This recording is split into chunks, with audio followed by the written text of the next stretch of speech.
ಅಪಚಾರ ಅಪಚಾರ ವಿಶೇಷ ಕಾರ್ಯಕ್ರಮಕ್ಕೆ ಸ್ವಾಗತ. ನಾನು ವಿನಾಯಕ್ ಗಂಗೊಳ್ಳಿ. ಮಧ್ವಾಚಾರ್ಯರಿಗೆ ಅಪಮಾನ ಮಾಡಿದ್ರ ಪೇಜಾವರ ಶ್ರೀ ಇಫ್ತಾರ್ ಕೂಟ ಆಯೋಜಿಸಿದ್ದು ಸನ್ಯಾಸ ಧರ್ಮಕ್ಕೆ ವಿರುದ್ಧವೇ? ನಮಾಜ್ನಿಂದಾಗಿ ಹರಿ ಸರ್ವೋತ್ತಮ ಸಿದ್ಧಾಂತಕ್ಕೆ ಧಕ್ಕೆ ಆಯ್ತಾ? ಮಾಧ್ವ ಬ್ರಾಹ್ಮಣರು ಪೇಜಾವರ ಶ್ರೀಗಳಿಗೆ ಕೇಳಿರುವ 15 ಪ್ರಶ್ನೆಗಳೇನು? ಇದುವೇ ಈ ಹೊತ್ತಿನ ವಿಶೇಷ ಅಪಚಾರ ಅಪಚಾರ.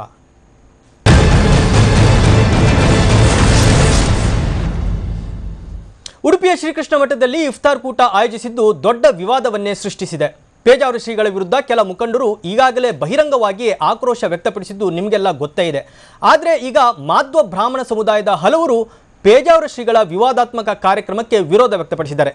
ಜೊತೆಗೆ ಶ್ರೀಗಳಿಗೆ 15 ಪ್ರಶ್ನೆಗಳನ್ನು ಮುಂದಿರಿಸಿ ಇದಕ್ಕೆ ತಾವು ಉತ್ತರಿಸಿ ಅಂತ ಕೇಳಿಕೊಂಡಿದ್ದಾರೆ. ಹಾಗಾದರೆ ಆ 15 ಪ್ರಶ್ನೆಗಳೇನು, ಆ ಪ್ರಶ್ನೆಗಳಲ್ಲಿ ಅವರು ಎತ್ತಿರ್ತಕ್ಕಂಥ ವಿಚಾರಗಳೇನು ಅನ್ನೋದನ್ನು ನೋಡೋಣ. ಮೊದಲನೇದಾಗಿ ಶ್ರೀಕೃಷ್ಣ ಮಠದಲ್ಲಿ ನಮಾಜ್ನಿಂದಾಗಿ ಹರಿ ಸರ್ವೋತ್ತಮ ಸಿದ್ಧಾಂತಕ್ಕೆ ಧಕ್ಕೆ ಆಗಿಲ್ವಾ ಅಂತ ಹೇಳುವಂತ ಒಂದು ಪ್ರಶ್ನೆಯನ್ನ ಕೇಳಿದ್ದಾರೆ. ಜೊತೆಗೆ ಕೃಷ್ಣನ ಸನ್ನಿಧಾನದಲ್ಲಿ ಅಲ್ಲಾಹು ಅಕ್ಬರ್ ಅಂದ್ರೆ ಅಲ್ಲಾಹು ಎಲ್ಲರಿಗಿಂತ ದೊಡ್ಡವನು ಅಂತ ಹೇಳೋದು ಅದು ತಪ್ಪಾಗೋದಿಲ್ವೇ ಕೃಷ್ಣ ಮಠದಲ್ಲಿ ಅಂತ ಹೇಳುವಂಥದ್ದು. ನಮಾಜ್ ಹಾಗೂ ಇಫ್ತಾರ್ ಮಾಡಿದ ಅನ್ನಛತ್ರದ ಸ್ಥಳ ಶ್ರೀಮಠಕ್ಕೆ ಸೇರೋದಿಲ್ವೇ ಅಂತ ಹೇಳುವಂಥದ್ದು. ಇನ್ನು ಸಂಜೆ ಹೊತ್ತು ಆಹಾರ ನೀಡೋದು, ಆಹಾರ ಸ್ವೀಕರಿಸೋದು ಮತ್ತು ನಿದ್ದೆ ಮಾಡೋದನ್ನ ಮಾಧ್ವ ಸಿದ್ಧಾಂತ ಒಪ್ಪುತ್ತದೆ ಅಂತ ಹೇಳುವಂತ ಪ್ರಶ್ನೆಯನ್ನ ಮುಂದಿಟ್ಟಿದ್ದಾರೆ. ಪ್ರತ್ಯುಪಕಾರಕ್ಕಾಗಿ ಇಫ್ತಾರ್ ಆಯೋಜನೆ ಸನ್ಯಾಸ ಧರ್ಮಕ್ಕೂ ಮಾಡಿದ ಅಪಚಾರ ಆಗೋದಿಲ್ವೇ ಅಂತ ಹೇಳುವಂತದನ್ನ ಕೇಳಿದ್ದಾರೆ.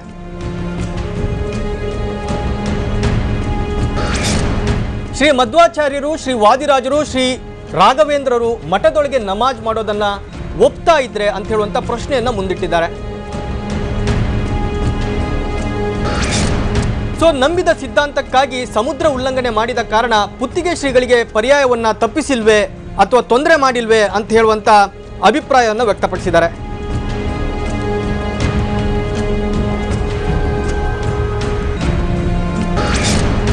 ಇಫ್ತಾರ್ ಹಾಗೂ ನಮಾಜ್ನಿಂದಾಗಿ ಶಾಸ್ತ್ರಕ್ಕೆ ಅಪಚಾರ ಆಗಿಲ್ಲ ಅಂತ ಪೇಜಾವರ ಶ್ರೀಗಳು ಬಹಿರಂಗ ಹೇಳುವಂಥದ್ದು ಎಷ್ಟು ಮಟ್ಟಿಗೆ ಸರಿ ಅಂತ ಹೇಳುವಂಥದ್ದನ್ನ ಕೇಳಿದ್ದಾರೆ. ಧಾರ್ಮಿಕ ಶ್ರದ್ಧಾ ಕೇಂದ್ರದ ಚೌಕಟ್ಟನ್ನು ನಿರ್ಧರಿಸಿರ್ತಕ್ಕಂಥ ಶ್ರೀಗಳೇ ತಮ್ಮ ವ್ಯಾಪ್ತಿಯನ್ನ ಮೀರಿ ಈ ಕಾರ್ಯಕ್ರಮ ಮಾಡಿದ್ದು ಎಷ್ಟು ಮಟ್ಟಿಗೆ ಸರಿ ಅಂತ ಹೇಳುವಂಥದ್ದು ಪ್ರಶ್ನೆಯನ್ನ ಕೇಳಿದ್ದಾರೆ. ಶ್ರೀಕೃಷ್ಣನ ದರ್ಶನಾಕಾಂಕ್ಷಿಗಳಿಗೆ ಮಾತ್ರ ಶ್ರೀಕೃಷ್ಣನ ಪ್ರಸಾದ ನೀಡಬೇಕೆಂಬ ನಿಯಮ ಮಠದಲ್ಲಿ ಇಲ್ವೇ ಅಂತ ಹೇಳುವಂಥದ್ದನ್ನ ಕೇಳಿದ್ದಾರೆ.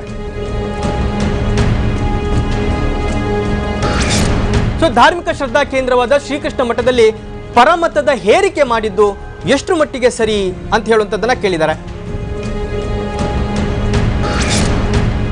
ನಂಬಿದ ಮಾಧ್ವ ತತ್ವ ಸಿದ್ಧಾಂತವನ್ನು ಸಮಾಧಿ ಮಾಡಿ ಪರಧರ್ಮ ಸಹಿಷ್ಣುತೆ ಎಂದರೆ ಅದನ್ನು ಸಾಮಾನ್ಯ ಮಾಧ್ವ ಬ್ರಾಹ್ಮಣರು ಅದನ್ನ ಒಪ್ಪಲಿಕ್ಕೆ ಸಾಧ್ಯವೇ ಅಂತ ಹೇಳುವಂಥದ್ದನ್ನ ಕೇಳಿದ್ದಾರೆ.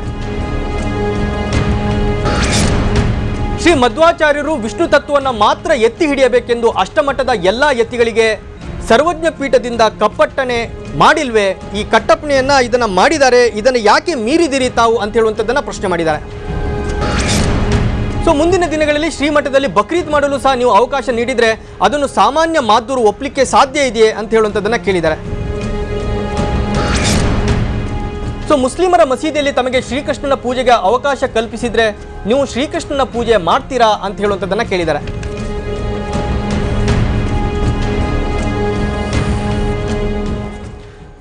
ಎಲ್ಲ ವಿಚಾರಗಳ ಬಗ್ಗೆ ಚರ್ಚೆ ಮಾಡೋಣ. ನಮ್ಮ ಜೊತೆಯಲ್ಲಿ ಚರ್ಚೆಯಲ್ಲಿ ಪಾಲ್ಗೊಳ್ಳೋದಕ್ಕೆ ಮಾಧ್ವ ಸಮುದಾಯದ ಮುಖಂಡರು ಹಾಗೂ ಕುಕ್ಕೆ ಸುಬ್ರಹ್ಮಣ್ಯ ಮಠದ ವಕ್ತಾರರು ಆಗಿರ್ತಕ್ಕಂಥ ದೈವಜ್ಞ ಹರೀಶ್ ಕಶ್ಯಪ್ ಅವರು ನಮ್ಮ ಜೊತೆಗೆ ಜಾಯ್ನ್ ಆಗಿದ್ದಾರೆ. ಹಾಗೆ ಪೇಜಾವರ ಸ್ವಾಮೀಜಿಯವರ ಅನುಯಾಯಿಗಳಾದಂಥ ಶ್ರೀ ಕೃಷ್ಣರಾಜ್ ಭಟ್ ಅವರು ಸಹ ನಮ್ಮ ಜೊತೆಗೆ ಜಾಯ್ನ್ ಆಗಿದ್ದಾರೆ. ಹಾಗೆ ಮಂಗಳೂರು ಸ್ಟುಡಿಯೋದಿಂದ ಇಫ್ತಾರ್ ಆಯೋಜಕರಾಗಿರ್ತಕ್ಕಂಥ ರಹೀಂ ಉಚ್ಚಿಲ್ ಅವರು ಸಹ ನಮ್ಮ ಜೊತೆಗೆ ಪಾಲ್ಗೊಂಡಿದ್ದಾರೆ. ಈ ಚರ್ಚೆನ ಮಾಡೋಣ. ಮುಖ್ಯವಾಗಿ ಕೃಷ್ಣರಾಜ್ ಭಟ್ ಅವರೇ, ಇವತ್ತು ಮಾಡಿರ್ತಕ್ಕಂಥ ಚರ್ಚೆ ಯಾವುದೇ ಸಾಮಾಜಿಕ ವಿಚಾರಕ್ಕೆ ಅಲ್ಲ. ಇದು ಸಾಮಾನ್ಯ ಮಾಧ್ವ ಬ್ರಾಹ್ಮಣರು ಅಂದರೆ ಈ ಘಟನೆಯ ನಂತರ ಸಾಮಾನ್ಯ ಮಾಧ್ವ ಬ್ರಾಹ್ಮಣರ ಮನೆಯಲ್ಲಿ ಚರ್ಚೆ ಆಗ್ತಕ್ಕಂಥ ವಿಚಾರ. ಹಲವಾರು ಮಂದಿ ವಾಯ್ಸ್ ರೆಕಾರ್ಡ್ ಮೂಲಕ, ಕೆಲವರು ಫೋನ್ ಮೂಲಕ, ವಾಟ್ಸಪ್ ಮೂಲಕ ಅಥವಾ ಫೇಸ್ಬುಕ್ ಮೂಲಕ, ಟ್ವಿಟರ್ ಮೂಲಕ ತಮ್ಮ ಅಭಿಪ್ರಾಯವನ್ನ ಸಾಮಾನ್ಯ ಮಾಧ್ವರಾಗಿ ನಾವು ಹೇಗೆ ನಡ್ಕೊಳ್ಳುವಂಥದ್ದು, ಇದು ಮಾಡಿದ್ದು ಸರಿಯೇ ಅಂತ ಹೇಳುವಂಥದ್ದನ್ನ ಪ್ರಶ್ನೆಯನ್ನ ಕೇಳಿದ್ದಾರೆ. ಈಗ ತಾವು ಏನು ಹೇಳ್ತೀರಿ ಅಂತ? ಈ ದೇಶದ ಮೊದಲ ಚಿಂತನೆ ಏನು ಅಂದರೆ ಒಟ್ಟಿಗೆ ಬಾಳಬೇಕು ಅಂತ. ನಾನು ಇದು ಎಲ್ಲದಕ್ಕೂ ಹೇಳುವಾಗ ಒಂಚೂರು ನಾನು ಸರಿಯಾಗಿ ಯೋಚನೆ ಮಾಡಿ ಹೇಳ್ತಾ ಇದ್ದೇನೆ. ಅಂದ್ರೆ ಸಾಮಾಜಿಕವಾಗಿ ನೀವು ಯೋಚನೆ ಮಾಡಿದ್ರೆ ಸರಿ, ಆದ್ರೆ ನೀವು ನಂಬಿರುವಂತ ಒಂದು ತತ್ವ ಸಿದ್ಧಾಂತ ಅಂತ ಇರ್ತದಲ್ವಾ? ಖಂಡಿತ ತತ್ವ ಸಿದ್ಧಾಂತಕ್ಕೆ ಇಲ್ಲಿ ಯಾವ ವಿರೋಧವೂ ಬರಲಿಲ್ಲ. ಯಾಕೆಂದ್ರೆ ಮೂಲತಃ ಆ ಮಧ್ವಾಚಾರ್ಯರ ಸಿದ್ಧಾಂತ ಏನಂದ್ರೆ, ಅವರು ಮಧ್ವಾಚಾರ್ಯರು ಒಪ್ತಾರ ಅಂತ ಪ್ರಶ್ನೆ ಕೇಳುವಾಗ ಮಧ್ವಾಚಾರ್ಯರೇ ಸ್ವತಃ ಗಂಗೆಯನ್ನು ದಾಟಿ ಹೋಗಬೇಕಾದ್ರೆ ಜಲಾಲುದ್ದೀನ್ ಖಿಲ್ಜಿ ಅಂತನವನು 12ನೇ ಶತಮಾನದಲ್ಲಿದ್ದಾಗ ಅವನ ಜೊತೆಗೆ ಭೇಟಿಯಾಗಿ ಅವನನ್ನು ಎದುರುಗಡೆಯಿಂದ ನಿಲ್ಲಿಸಿ ಮಾತಾಡಿಸಿ ಅವನ ಭಾಷೆಯಲ್ಲೇ ಪರ್ಷಿಯಾದಲ್ಲಿ ಮಾತನಾಡಿ, ನೀನು ಒಪ್ಪಿದ್ದ ಸೂರ್ಯನಲ್ಲಿ ನಾವು ಕೂಡ ಅದೇ ದೇವರನ್ನು ಒಪ್ತೇವೆ ಅಂತಂದಮೇಲೆ ನೀವು ಅಣ್ಣ ತಮ್ಮಂದ್ರು ಯಾಕೆ ಜಗಳ ಅಂತ ಮಾತಾಡಿಸಿ, ಇಲ್ಲೇ ನೀವಿದ್ದು ಇಂಥ ಒಬ್ಬ ಹಿಂದೂ ಸಂತನಿಂದ ನಾನು ಇಂಥ ಮಾತು ಕೇಳೋದು ಆಶ್ಚರ್ಯ ಅಂತ ಅನ್ಕೊಂಡು ಇರಿ ಅಂತಾನೆ. ಆದರೆ ಮಧ್ವಾಚಾರ್ಯರು ಇಲ್ಲ, ನನ್ನ ಗುರಿ ಇರುವುದು ಬದರಿ ತನಕ ಹೋಗಬೇಕು ಅಂತ, ಅಲ್ಲಿ ತನಕ ನೀವೇನು ತೊಂದರೆ ಮಾಡದಿದ್ರೆ ಸಾಕು ಅಂತ ಹೇಳಿದ ಮಾತು ಅದು ಇವತ್ತಿಗೂ ಒಂದು ಅನುಸರಣೆ ಮಾಡಲಿಕ್ಕೆ ಯೋಗ್ಯ ಅನ್ನುವ ದೃಷ್ಟಿಯಿಂದ ಪೇಜಾವರ ಶ್ರೀಗಳು ಆಚರಣೆ ಮಾಡಿದ್ದಾರೆ ಹೊರತು ಖಂಡಿತ ತತ್ವ ಸಿದ್ಧಾಂತಕ್ಕೆ ಗಂಗೆಯನ್ನ ದಾಟಿಸಿ ಅಲ್ಲಲ್ಲ. ಈಗ ನಿಮ್ಮ ಕಾಮನ್ ಮಾಧ್ವ ಏನ್ ಕೇಳ್ತಾ ಇದ್ದಾರೆ ಅಂದ್ರೆ, ಈಗ ನಿಮ್ಮ ಉತ್ತರಕ್ಕೆ ಬರ್ತೀನಿ ನಾನು. ಒಬ್ಬ ಇತರ ಸಮುದಾಯದ ಒಬ್ಬ ವ್ಯಕ್ತಿ ಗಂಗೆ ದಾಟಿಸಿದನಂತ ಮಧ್ವಾಚಾರ್ಯರು ಅವನ ಮಠದಕ್ಕೆ ಅವರನ್ನ ಕರೆದು ನಮಾಜ್ ಮಾಡ್ಲಿಕ್ಕೆ ಪರ್ಮಿಷನ್ ಕೊಡ್ತಾ ಇದ್ರಾ ಅಂತ ಹೇಳುವಂತದ್ದು ಪ್ರಶ್ನೆ. ಈಗ ಅಲ್ಲಲ್ಲ, ಇಲ್ಲಿ ಪ್ರಶ್ನೆ ಇರೋದು ಬೇರೆ ಮತಕ್ಕೆ ವಿರೋಧ ಇಲ್ಲ, ನಾವು ನಂಬಿದ ಮತವನ್ನ ಆಚರಣೆ ಮಾಡತಕ್ಕಂತ ಸ್ಥಳದಲ್ಲಿ ಪರಮತವನ್ನ ಹೇರಿದ್ದು ಎಷ್ಟರ ಮಟ್ಟಿಗೆ ಸರಿ ಅಂತ ಹೇಳುವಂತದ್ದು ಪ್ರಶ್ನೆ. ಈಗ ಇಲ್ಲಿ ಪರಮತಕ್ಕೆ ವಿರೋಧವೇ ಇಲ್ಲ ಇಲ್ಲಿ. ಅಲ್ಲ, ಅವರು ಕೇಳಿದಿದ್ರೆ ಏನಾಗ್ತಿತ್ತೋ ಗೊತ್ತಿಲ್ಲ, ಅಂತ ಪ್ರಸಂಗ ಅಲ್ಲಿ ನಡೆದೇ ಇಲ್ಲ. ಅದರಿಂದ ಅದನ್ನ ಇಟ್ಕೊಂಡು ಇವತ್ತು ನಾವು ಮಾತಾಡುವ ಅಗತ್ಯ ಇಲ್ಲ. ಇಲ್ಲಿ ನಡೆದ ಘಟನೆಯಿಂದ ಒಂದು ಮುಂದೆ ಏನು ಒಳ್ಳೇದಾಗತ್ತೆ ಅನ್ನೋ ನಿರೀಕ್ಷೆ ಇರಬೇಕಷ್ಟೇ ಹೊರತು ಈಗ ಆಗಿದ್ರ ಬಗ್ಗೆ ಕೆಟ್ಟದಾಗತ್ತೆ ಅಂತ ನಾವೇ ಜಗಳಾಡ್ತಾಕಿದ್ರೆ ಮೊದಲು ಎರಡು ಹೊರಗಿನಿಂದ ಒಟ್ಟು ಮಾಡ್ಲಿಕ್ಕೆ ಹೋಗಿ ಒಳಗಿಂದಲೇ ಮತ್ತೆ 4 ಪಾಲಾದ್ರೆ ಏನು ಒಳ್ಳೆ ಮಾಡಿದ್ದು ಸರಿ ಅಂತೀರಾ ತಪ್ಪು ಅಂತೀರಾ? ನನ್ನ ಪ್ರಕಾರ ಸರಿ. ಸ್ವಾಮಿಗಳು ಇದನ್ನು ಬಹಳ ಬಾರಿ ಹೇಳಿದ್ದಾರೆ. ದೊಡ್ಡ ಪ್ರಶ್ನೆ ಬರೋದೇನು, ತತ್ವ ಸಿದ್ಧಾಂತಕ್ಕೆ ವಿರೋಧ ಬರುವಂತದನ್ನು ಮಾಡಬಾರ್ದಿತ್ತು, ಅಂತಹ ದೊಡ್ಡ ಪೀಠದಲ್ಲಿ ಕೂತು ಮಾಡಬಾರ್ದಿತ್ತು ಅಂತ ದೊಡ್ಡ ಪ್ರಶ್ನೆ. ಆದ್ರೆ ಅಲ್ಲಿಂದ ಕೂತು ಮಾಡಿದಾಗಲೇ ತುಂಬಾ ಜನಕ್ಕೆ ಮುಟ್ಟುವುದು ಮತ್ತೆ ಏನು ಅಂತ ವಿಷಯ ಸ್ಪಷ್ಟ ಗೊತ್ತಾಗುವುದು. ಅವು ಈಗ ಎಲ್ಲ ದೊಡ್ಡ ಪ್ರಶ್ನೆ ಏನಂದ್ರೆ ಮಠದೊಳಗೆ ಆಗ್ಲೇ ಇಲ್ಲ ಇಡೀ ಘಟನೆ. ಅದರ ಮಧ್ಯದಲ್ಲಿ ಒಂದು ಪ್ರಶ್ನೆ ಬಂದ್ರೆ, ಹಾಗಾದ್ರೆ ಸಾರ್ವಜನಿಕವಾಗಿ ಊಟ ಮಾಡುವಂತಹ ಜಾಗ ಕೃಷ್ಣ ಮಠಕ್ಕೆ ಸಂಬಂಧಪಟ್ಟದ್ದಲ್ವಾ ಅಂತ. ಅಲ್ಲಿ ಪಾವಿತ್ರ್ಯಕ್ಕೆ ಧಕ್ಕೆ ಬರಬೇಕಾದ್ರೆ ವಸ್ತುತಃ ಧಾರ್ಮಿಕ ವಿಧಿ ಎಲ್ಲಿ ನಡೆಯುತ್ತೋ ಅಲ್ಲಿ ಏನು ಆಗ್ಬಾರ್ದು ಅಷ್ಟೇ. ಹೇಗೆ ನಿರ್ಧಾರ ಮಾಡ್ತೀರಿ? ಧಾರ್ಮಿಕ ಪರಿಣಿತಿ ಅಂದ್ರೆ ಸ್ವಾಮಿಗಳು ಎಲ್ಲೆಲ್ಲಿ ಪೂಜೆ ಮಾಡ್ತಾರೋ ಅಲ್ಲೆಲ್ಲ ಬರುತ್ತೆ. ಈಗ ಸ್ವಾಮಿಗಳು ಅಲ್ಲಿಂದ ಕೃಷ್ಣ ಮಠದಿಂದ ಹೊರಗೆ ಅನಂತೇಶ್ವರಕ್ಕೆ, ಚಂದ್ರಮೌಳೀಶ್ವರಕ್ಕೆ, ಭೋಜನ ಶಾಲೆ ಕೆಳಗಡೆ ಮುಖ್ಯಪ್ರಾಣನ ದೇವಸ್ಥಾನಕ್ಕೆ, ಆಮೇಲೆ ಸುಬ್ರಹ್ಮಣ್ಯ ಗುಡಿಗೆ, ಆಮೇಲೆ ಕೆಳಗಡೆ ಒಂದು ವೃಂದಾವನಗಳ ಸಾಲು ಇದೆ. ಇದನ್ನ ನೋಡಿ ಬಂದವರಿಗೆ ಸ್ಪಷ್ಟ ಗೊತ್ತಿರುತ್ತೆ. ನೋಡದೆ ದೂರದಿಂದ ಮಾತಾಡೋರಿಗೆ ಕೃಷ್ಣ ಮಠ ಅಂದ್ರೆ ಏನು ಅಂತ ಗೊತ್ತಿಲ್ಲದವರಿಗೆ, ಧಾರ್ಮಿಕ ವಿಧಿಗಳ ಪರಿಚಯ ಇಲ್ಲದವರಿಗೆ ನಾವೇನು ಹೇಳಲಿಕ್ಕೆ ಆಗಲ್ಲ.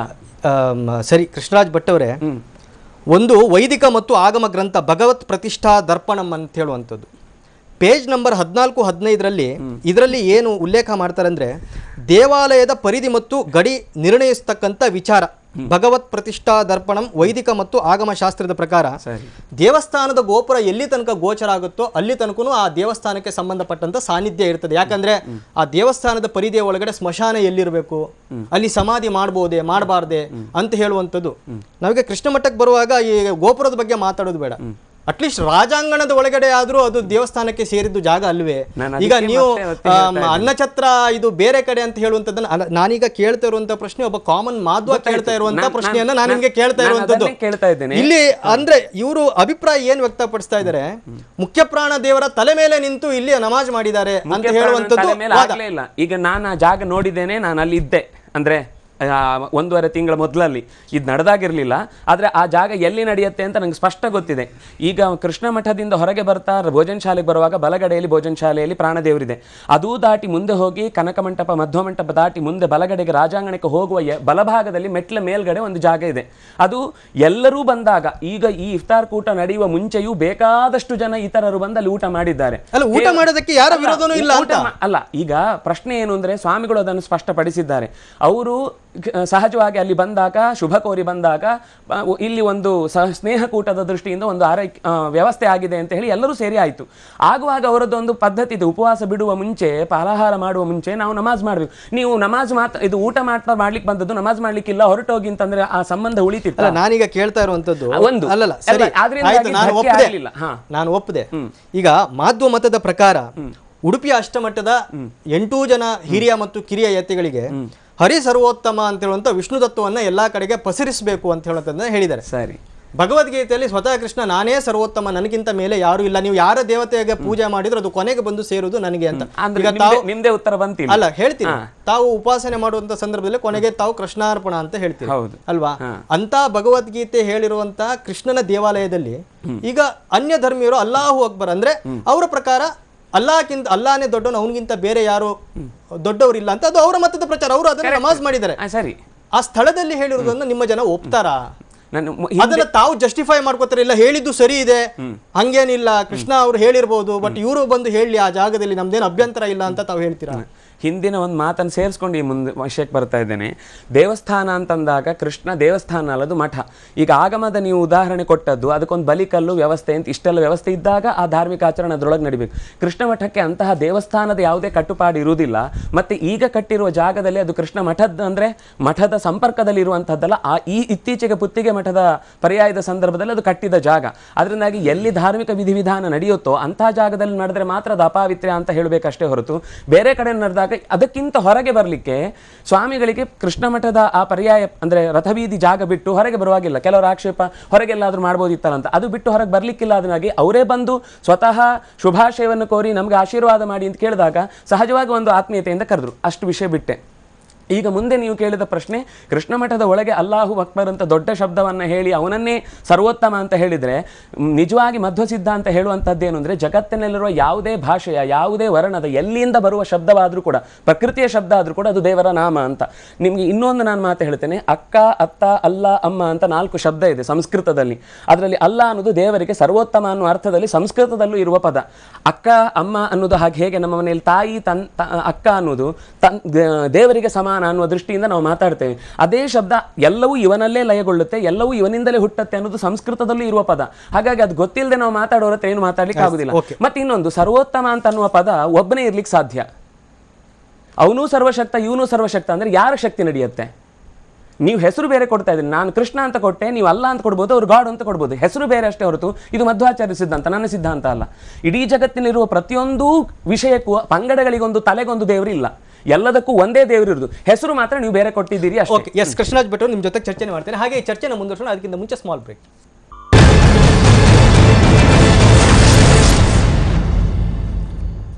ಅಪಚಾರ ವಿಶೇಷ ಕಾರ್ಯಕ್ರಮಕ್ಕೆ ಮತ್ತೆ ಸ್ವಾಗತ. ಈ ಚರ್ಚೆನ ಮುಂದುವರಿಸೋಣ. ಈಗ ಹರೀಶ್ ಕಶ್ಯಪ್ ತಮ್ಮ ಅಭಿಪ್ರಾಯ ಏನು ಅಂತ ಹೇಳುತ್ತದೆ. ಅಂದರೆ ಒಬ್ಬ ಕಾಮನ್ ಮಾಧ್ವ ಬ್ರಾಹ್ಮಣ ತಮ್ಮ ಸಿದ್ಧಾಂತಕ್ಕೆ ಎಲ್ಲೋ ನೋವಾದಾಗ ಪ್ರಶ್ನೆ ಮಾಡುವಂಥದ್ದು ಅವರ ಹಕ್ಕು. ಯಾಕಂತ ಹೇಳಿದ್ರೆ ಅವರು ಆ ಮಠವನ್ನು ಅನುಕರಣೆ ಮಾಡಿರ್ತಾರೆ. ನಾವು ನಂಬಿದಂಥ ಸಿದ್ಧಾಂತ ಚಾಚು ತಪ್ಪದೆ ಅಲ್ಲಿ ನಡೀತಾ ಇರುತ್ತೆ. ಸೊ ಹೀಗಾಗಿ ಪ್ರಶ್ನೆ ಮಾಡ್ತಾ ಇದ್ರಿ, ತಮ್ಮ ಅಭಿಪ್ರಾಯ ಏನು ಅಂತ? ಶ್ರೀ ಗುರುಭ್ಯೋ ನಮಃ. ಇದು ಬಿಸಿ ತುಪ್ಪ ಆಗೋಗಿದೆ.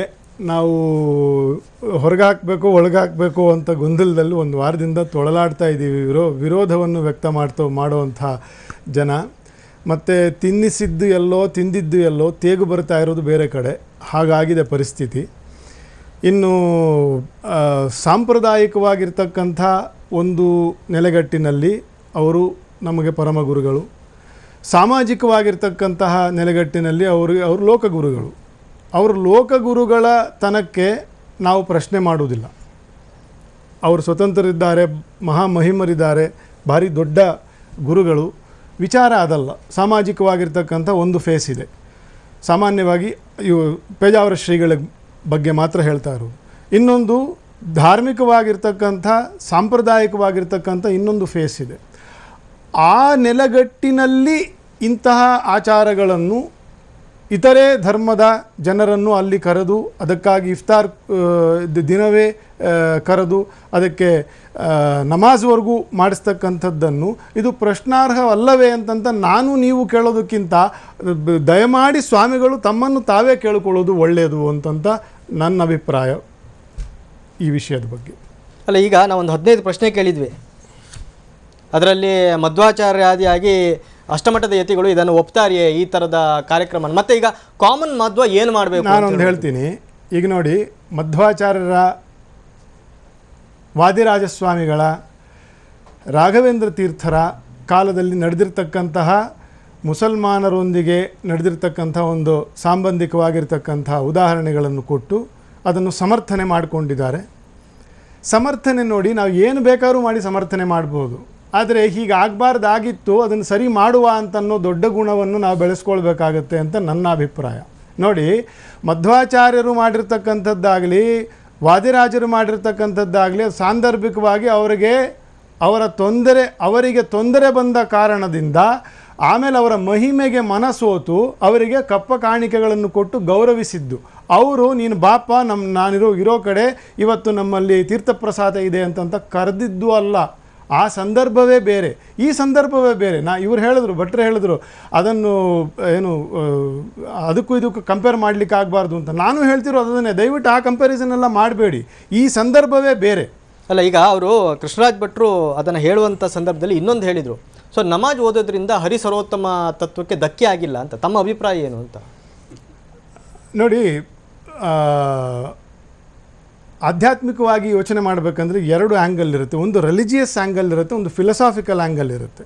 ಫಿಲಸಾಫಿಕಲ್ ಆ್ಯಂಗಲಲ್ಲಿ ಜಗತ್ತಿನಲ್ಲಿ ಇರ್ತಕ್ಕಂಥ ಪ್ರತಿಯೊಂದು ಕೂಡ ಭಗವನ್ಮಯವೇ, ಆಯಿತಾ. ಆದರೆ ನಾವು ಬದುಕ್ತಾ ಇರೋದು ಫಿಲಸಾಫಿಕಲ್ ಪ್ರಪಂಚದಲ್ಲಿ ಅಲ್ಲ. ನಾವು ಬದುಕ್ತಾ ಇರೋದು ರಿಲಿಜಿಯಸ್ ಮತ್ತು ಬದ್ಧವಾಗಿರ್ತಕ್ಕಂಥ, ಪ್ರಕೃತಿ ಬದ್ಧವಾಗಿರ್ತಕ್ಕಂತಹ ಸಮಾಜದಲ್ಲಿ. ನಾವು ಅದ್ರ ಬಗ್ಗೆ ಹೆಚ್ಚು ಕಾಳಜಿ ವಹಿಸಬೇಕಾಗತ್ತೆ.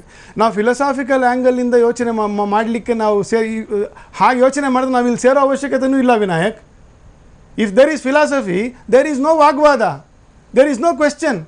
ಬರಬಾರ್ದಿತ್ತು, ಬಂದ್ಬಿಡ್ತಲ್ಲ. But we are not living in philosophy, we are living in religious. Philosophy ಮತ್ತು ಲೌಕಿಕ ಎರಡು ಬೇರೆ ಅಲ್ವೇ ಅಲ್ಲ ಜೀವನ. ನಾವು ಬೇರೆ ಬೇರೆ ಮಾಡ್ಕೊಂಡಿದ್ದೇವೆ ಅಷ್ಟೇ. ನೋಡಿ, ಫಿಲಾಸಫಿ ಜೀವನ ಅಲ್ಲ ಅಂತಂತ ಫಿಲಾಸಫಿಯೇ ಜೀವನ ಅಂತಂತ ಹೇಳುವ ಕಲ್ಟ್ ಬೇರೆ, ಆ ಮನೋಸ್ತರ ಬೇರೆ. ನಾವು ಬದುಕ್ತಾ ಇರ್ತಕ್ಕಂಥದ್ದು ಬದ್ಧವಾಗಿ, ನಾನು ಮತ್ತೆ ಹೇಳ್ತಾ ಇದ್ದೀನಿ, ಪ್ರಾಕೃತಿಕವಾಗಿ ಪದ್ಧತಿಗಳಿಂದ ಬದ್ಧವಾಗಿರ್ತಕ್ಕಂತಹ ಸಮಾಜದಲ್ಲಿ, ಸಂಸಾರದಲ್ಲಿ ಬದುಕ್ತಾ ಇರ್ತಕ್ಕಂಥದ್ದು. ಅದಕ್ಕೆ ನಾವು ಉತ್ತರ ಕೊಡ್ಲಿಕ್ಕೋಸ್ಕರ ಇಲ್ಲಿ ಸೇರಿರೋದೇ ಹೊರತುವೆ ಫಿಲಸಾಫಿಕಲ್ ಪಾಯಿಂಟ್ ಆಫ್ ವ್ಯೂ ಇಂದ ನಾವು ಅದನ್ನು ನೋಡಕ್ಕೆ ನಾವು ದಯವಿಟ್ಟು ಇಲ್ಲಿ ಸೇರಿಲ್ಲ. ಖಂಡಿತ. ಎರಡನೇದು, ಇನ್ನೊಂದೆರಡು ಪಾಯಿಂಟ್ ನಿಮ್ಗೆ ಹೇಳ್ಬಿಡ್ತೀನಿ. ಮಧ್ವಾಚಾರ್ಯರ ಸಿದ್ಧಾಂತವು ಭಾಗವತದ ಸಿದ್ಧಾಂತವೇ ಆಗಿದೆ, ವೇದಗಳ ಸಿದ್ಧಾಂತವೇ ಆಗಿದೆ. ಅವರು ಹೊಸ ಸಿದ್ಧಾಂತವನ್ನು ಕೊಟ್ಟಿಲ್ಲ.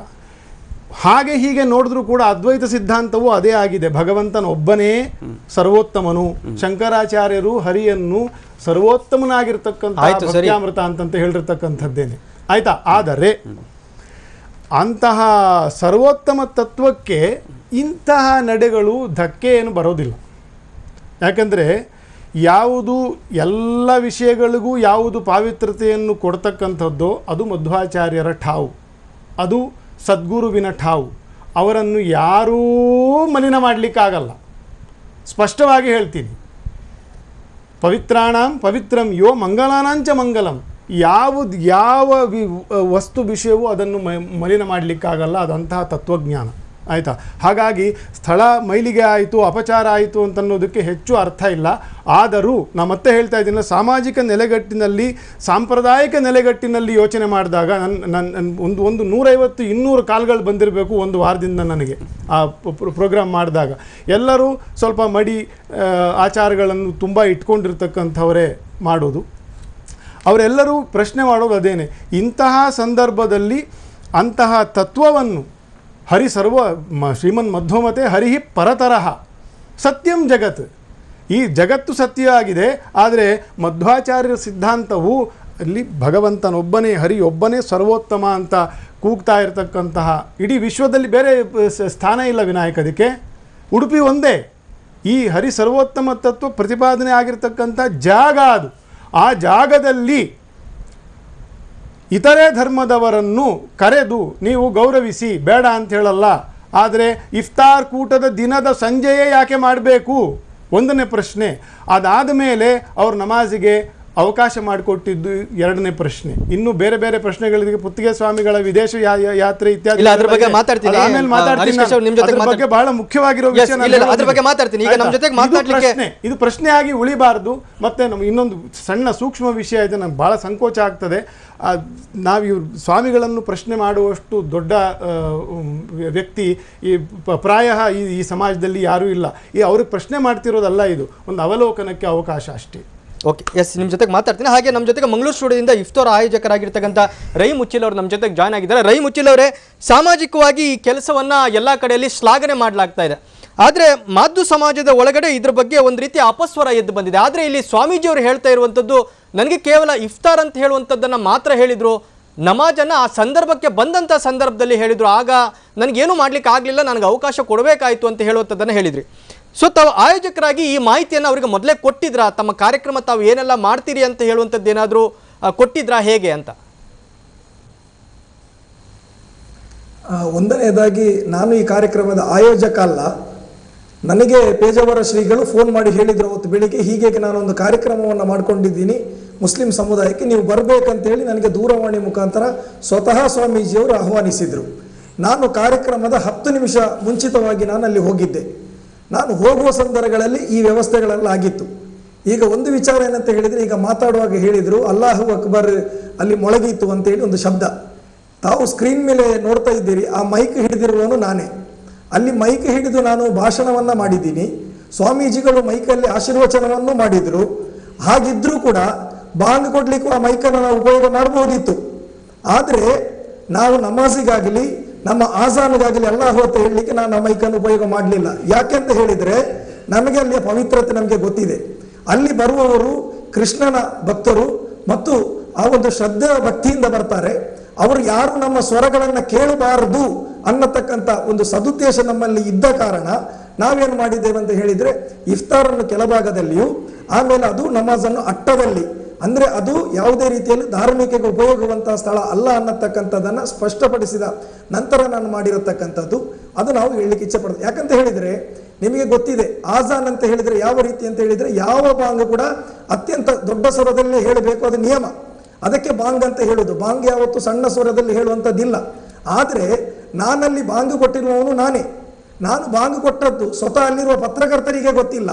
ನಾನು ಬಾಂಗ್ ಕೊಟ್ಟದ್ದು ಅಲ್ಲಿರುವಂಥ ಹಿಂದೂ ಬಾಂಧವರು ಕೇಳಲಿಲ್ಲ. ನಾನು ಬಾಂಗ್ ಕೊಟ್ಟದ್ದು ಅಲ್ಲಿರತಕ್ಕಂಥ ಕೆಲವೇ ಮಂದಿಗಳು ಸಣ್ಣ ಧ್ವನಿಯಲ್ಲಿ ಒಂದು ಸಾಂಕೇತಿಕವಾಗಿ ಕೊಟ್ಟಿದ್ದೇವೆ. ಒಟ್ಟಾರೆ ಕೊಟ್ಟಿದ್ದೀರೋ ಇಲ್ವೋ ತಾವು? ಅಲ್ಲಿ ಖಂಡಿತ ರೈ ಮುಚ್ಚಿಲವ್ರೆ, ಒಟ್ಟಾರೆ ಈಗ ತಾವು ಕೊಟ್ಟಿದ್ದೀರೋ ಇಲ್ವೋ? ಅಲ್ಲ, ಒಂದ್ ನಿಮಿಷ ಅಲ್ಲ, ಒಂದ್ ನಿಮಿಷ ಅವ್ರು ಹೇಳಿ. ನಮಗೆ ಉಪವಾಸ ತೊರೆಯಲಿಕ್ಕೆ ಸಾಧ್ಯ ಇಲ್ಲ. ಕೊಡದಿದ್ರೆ ನಮಗೆ ಮಸೀದಿಯಲ್ಲಿ ಅಲ್ಲಿ ಸರಿ ಆಯ್ತು. ಈಗ ತಾವು ನಮಾಜ್ ಮಾಡ್ತಕ್ಕಂಥ ಸಂದರ್ಭದಲ್ಲಿ ಅಷ್ಟೇ ಜನ ಕೇಳಿದ್ದು.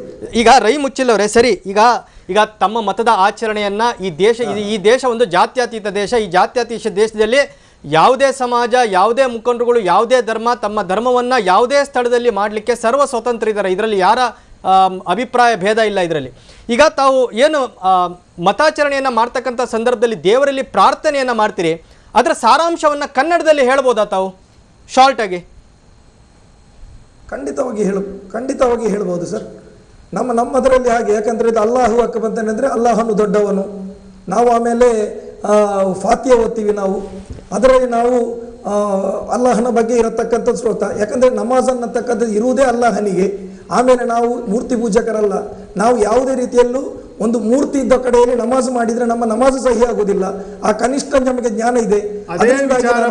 ನೋಡುವಾಗ ಅಲ್ಲಿ ಯಾವುದೋ ಮೂರ್ತಿ ಅಲ್ಲ, ಮಾತಾಡಿ ತಾವು ಮಾತಾಡಿ. ಯಾವ ಮೂರ್ತಿ ಇರಲಿಲ್ಲ ಅಲ್ಲಿ, ಯಾವುದೇ ಮೂರ್ತಿ ಇರಲಿಲ್ಲ. ಒಂದನೇದಾಗಿ ನಾವು ಖಾತ್ರಿಪಡಿಸಿದ್ದೇವೆ. ಯಾವ ರೀತಿ ಅವರು ಹೇಳ್ತಾರೆ ಅದೇ ರೀತಿ ನಮಗೆ ಕೂಡ, ನಮಗೆ ಮಸೀದಿ ನಮಾಜ್ ಮಾಡುವಂತಕ್ಕಂಥ ಸ್ಥಳದಲ್ಲಿ ಯಾವುದೇ ಮೂರ್ತಿ ಇರಲಿಕ್ಕೆ ಸಾಧ್ಯವಿಲ್ಲ. ಅದರಿಂದಾಗಿ ಅದು ಮಠ ಅಲ್ಲ. ಮಠದ ಹೊರಭಾಗ ಸಾರ್ವಜನಿಕವಾದಂಥ ಅನ್ನ ಇದು, ಅದರಲ್ಲಿ ಕೂಡ ಅದರ ಮೇಲಿನ ಅಟ್ಟ, ಇದನ್ನೆಲ್ಲ ನಾವು ಕನ್ಫರ್ಮ್ ಮಾಡಿಕೊಂಡು ಅಲ್ಲಿ ನಮಾಜು ಮಾಡಿರತಕ್ಕಂಥದ್ದು. ಯಾಕಂತ ಹೇಳಿದರೆ ನಾವು ಅದು ಗೊತ್ತಿಲ್ಲ. ಈಗ ಮಾತಿಗೆ ಹೇಳ್ತಾ ಇದ್ದಾರೆ ಮಠದೊಳಗೆ ಅಂತೇಳಿ. ಮಠದೊಳಗೆ ಅವರು ಅವಕಾಶ ಕೊಟ್ಟರು ನಾವು ಮಾಡುವುದಿಲ್ಲ. ನಮ್ಮ ನಮಾಜು ಕೂಡ ಸಹಿ ಆಗುವುದಿಲ್ಲ.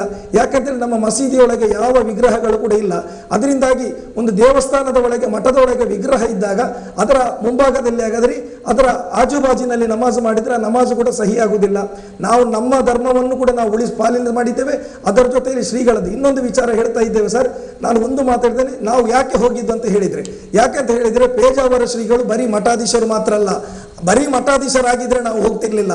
ಪೇಜಾವರ ಶ್ರೀಗಳ ತತ್ವ ಸಿದ್ಧಾಂತ ಮಾತುಗಳನ್ನು ಅನುಸರಿಸತಕ್ಕಂಥ ಮುಸ್ಲಿಮೇತರ ಬಹಳಷ್ಟು ಬಾಂಧವರು ಇವತ್ತಿದ್ದಾರೆ. ಅವರ ಆದರ್ಶವನ್ನು, ಅವರ ಹಲವಾರು ಮಾತುಗಳನ್ನು ನಾನು ನನ್ನ ಜೀವನದಲ್ಲಿ ನಾನು ಮೈಗೂಡಿಸಿಕೊಂಡಿದ್ದೇನೆ.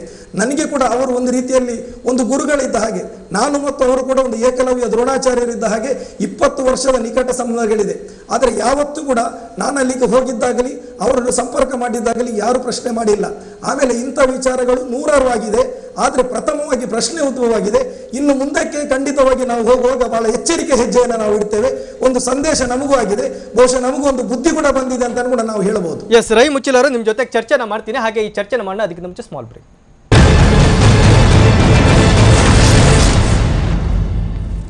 ಅಪಚಾರ ವಿಶೇಷ ಕಾರ್ಯಕ್ರಮಕ್ಕೆ ಮತ್ತೆ ಸ್ವಾಗತ. ಈ ಚರ್ಚೆನ ಮಾಡೋಣ. ಈಗ ಕೃಷ್ಣರಾಜ್ ಭಟ್ ಅವರೇ, ಈಗ ಒಂದು ಪ್ರಶ್ನೆ ಇದರಲ್ಲಿ, ಸಂಜೆ ಹೊತ್ತು ಆಹಾರ ನೀಡೋದು, ಆಹಾರ ಸ್ವೀಕರಿಸುವುದು, ನಿದ್ದೆ ಮಾಡೋದನ್ನು ಮಾಧ್ವ ಸಿದ್ಧಾಂತ ಒಪ್ತದೆಯೇ ಅಂತ ಒಂದು ಕೇಳಿದ್ದಾರೆ. ಇದರಲ್ಲಿ ಅದು ಎಲ್ಲ ರೀತಿಯಿಂದಲೂ ತಪ್ಪೆ.